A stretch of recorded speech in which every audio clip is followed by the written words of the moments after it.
गावचा रहिवासी असून या जयपूर हद्दीमध्ये शिवनेरी शुगर्स लिमिटेड साखर कारखाना हा 2016पासून याचं काम चालू आहे।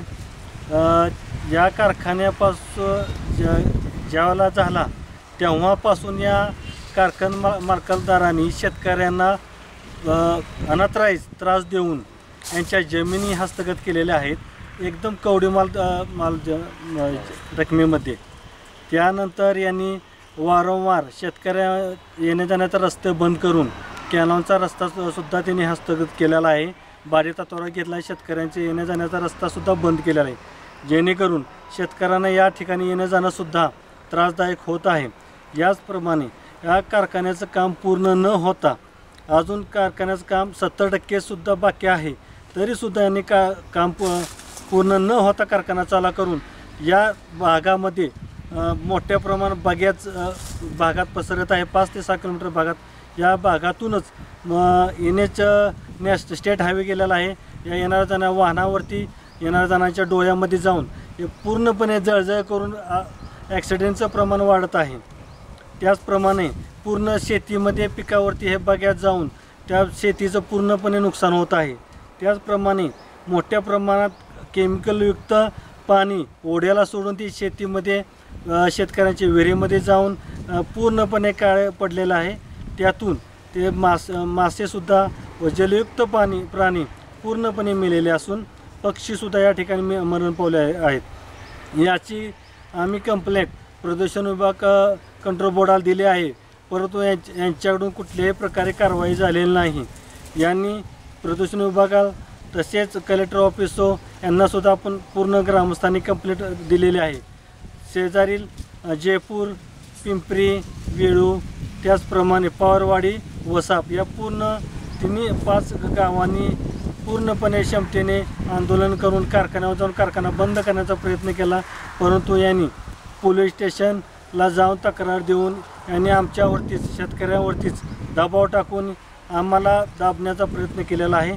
कृपया मला या माध्यमातून विनंती आहे पूर्ण प्रशासनाला की हा कारखाना बंद पडावा व आमचे जीवन पूर्णतः ज्या पद्धतीने सुरू होते ते करण्यात यावे, अन्यथा पूर्णपणे आम्ही कलेक्टर ऑफिसला जाऊन पूर्ण उपोषण करून आमरण उपोषण करून बंद करण्याचं पूर्ण शेतकऱ्यांनी केलेलं आहे आणि ते आम्ही करू।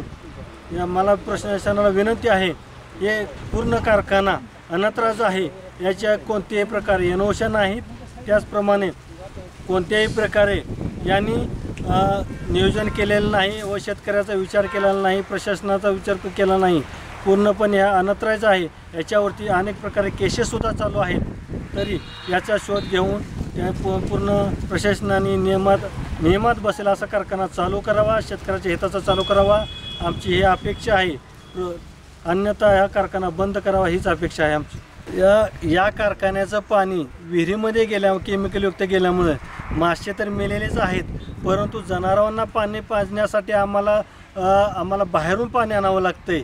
याची आम्हाला खंत वाटते। शेतीला तर पाणी आम्ही देऊ शकत नाही, जेणेकरून शेती पूर्णपणे नापीक होत आहे, पूर्णपणे त्या शेतीतील पिकण्याचा स्रोत आहे तो पूर्ण बंद होत आहे। तरी याचप्रमाणे जे बगॅजमुळं जे शेतीवरती पानावरती वगैरे गेल्याला पूर्णपणे शेती ही नापीक होत आहे, तरी प्रशासनाने याची नोंद घ्यावी व याच्यावरती काहीतरी कारवाई करावी ही विनंती आहे। आज आमच्या येथे शिवनेरी शुगर कारखाना चालू झालेला आहे। गेले 8 ते 10 दिवसापासून कारखान्याचं प्रथम गळीत हंगाम सुरू झालेला आहे। तर कारखान्याचा गळीत हंगाम सुरू होताना कारखान्याने अनेक प्रकारची कामं अपुरं ठेवून गळीत हंगाम सुरू केलेला आहे। तर माझ्या माहितीप्रमाणे की आमच्या 70%पेक्षा जास्त काम आज अपूर्ण आहे आणि कारखाना चालू केला आहे आणि त्याच्यामुळं आज इतक्या मोठ्या प्रमाणात त्यांचं प्रदूषण होत आहे। त्यांनी कुठल्याही प्रकारचं प्रदूषणाची कामं पूर्ण केलेली नाहीत। पाण्याचं प्रदूषण आहे, जमिनीचं आहे, हवेचं आहे, ध्वनीचं आहे, सर्व प्रकारचे प्रदूषणाची कामं त्यांची अपूर्ण असताना कारखाना चालू केल्यामुळे आज पंचकृषीतील सर्व माणसांना याचा दूषितपणाचा परिणाम होत आहे आणि त्याचा त्रास होत आहे, तो सोसावा लागतोय। आज त्यांनी नैसर्गिक जलस्रोतात दूषित पाणी केमिकलयुक्त सोडल्यामुळे आज आसपासच्या सर्व विहिरी दूषित झालेल्या आहेत आणि दूषित झाल्यामुळे विहिरीतील सर्व पाणी खराब झाल्यामुळे मासे वगैरे जे काही विहिरीत अनेक प्रकारचे जीवजंतू होते ते सर्व मृत्युमुखी पडले आहेत। ते पाणी शेतीसुद्धा वापरण्यास लायक राहिलेलं नाही आणि त्याच्यामुळं अनेक प्रकारचे भविष्यात गंभीर असे आजार निर्माण होऊ शकतात. त्यामुळे या कारखान्यावरती योग्य ती कारवाई होणं गरजेचं आहे. आम्ही वेळोवेळी यांना वेगवेगळ्या गावातील सगळी माणसं येऊन भेटून विनंती करून सांगितलं की बाबांनो, कारखान्याचं पूर्ण काम करा ते आणि मग कारखाना चालू करा. तर त्यांनी कोणत्याही प्रकारचं आमचं कुणाचंही म्हणणं ऐकून घेतलेलं नाही. आमचं फक्त वेळ काढूपणाचं लक्षण त्यांनी केलं आहे.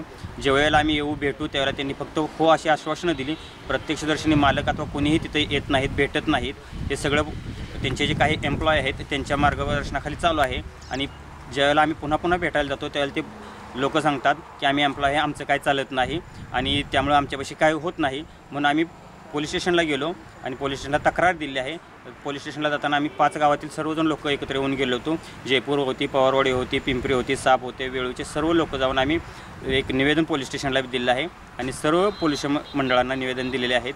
तर त्यांनी ते ताबडतोब त्याच्यावरती कार्यवाही करून जे हवेचं प्रदूषण चालू आहे आणि मोठ्या प्रमाणात आज बॉयलरमधून राख आणि बगॅस इतक्या मोठ्या प्रमाणात उडत आहे की न सांगण्यात की रस्त्यानं जाणाऱ्या वाहनधारकांच्या टू व्हीलरच्या डोळ्यात गेल्यानंतर त्यांना गाडी चालवणं अक्षरशः मुश्किल होत आहे. आणि ती जी राख आहे ती संपूर्ण गावात पसरत आहे आणि ते बगॅससुद्धा आणि सर्व पिकांचं त्याच्यामुळं नुकसान होत आहे. भागातली सर्व पिकं आज प्रकाशसंश्लेषण प्रक्रिया त्या बगॅस पडण्यामुळे होत नाही आणि ते सर्व पिकं आज कुचंबलेले आहेत. त्याच्यामुळं लवकरात लवकर आपल्यामार्फत आम्हाला योग्य न्याय मिळावा अशी आमची प्रामाणिक इच्छा आहे. तेवढंच मी सांगितलं. त्या साखर कारखान्याची कुठलीही प्रोसिजर पूर्तता न करता, कुठल्याही प्रकारचं काही न करता कारखाना हा चालू केलेला आहे. आणि ह्या कारखान्याचं सांडपाणी जे आहे ते संपूर्ण वड्यात सोडून पाठीमागे विहिरीतनी पाणी गेलेलं आहे. सध्या मासे मरलेले आहेत, ते पाणी आरोग्याला घातक आहे. शिवाय ते जे घाण सांडपाणी आहे ते सगळं ग्राउंडवर वाहते आणि ते भविष्यात पुन्हा पावसाचं मुरून विहिरीत परत जाऊ शकतं. पुन्हा ते नुकसान आहे. आमच्या जयपूर गावाला आहे, पिंपरी गावाला आहे, साप विळा आणि पुन्हा त्यांचं उडणारं बगॅस आहे, राख आहे, त्याच्यानंतर धूर आहे. ह्याचा प्रचंड त्रास होतो आहे आणि अक्षरशः गाडीवरनं येता जाताना सुद्धा ते नको वाटतं अशी परिस्थिती असते. आणि किती जरी काय सांगितलं, सर्व ठिकाणी आम्ही निवेदन दिलं आहे, तहसीलदारांनी दिलं आहे, जिल्हाधिकारी कार्यालयात दिलं आहे, पोलीस स्टेशनला निवेदन दिलेलं आहे. अजून ते काय म्हणजे हालचाल झालेली नाही. आणि ह्यांना जर काय सांगायला गेलं तर हे वॉचमॅनला सांगून किंवा काय सांगून अशी दादागिरी करून माणसं येऊन न देणं किंवा इथं बोलून न देणं, काय ह्या बाजूने येऊच नका, इकडे जाऊ नका, हा असलं उद्योग ह्या प्रशासनाचं चालू आहे सध्या. हा कारखाना बंद व्हावा अशी आपल्या सर्व ग्रामस्थांची इच्छा आहे. यासाठी आपण कलेक्टर जिल्हाधिकाऱ्यांना इथे निवेदन दिलं असं म्हणतात. पण कुठलीही प्रशासनाकडून सरकारकडून ॲक्शन घेतली जात नाही. तर याच्यावरती ठोस म्हणून काय उपाययोजना तुम्ही करणार आहेत?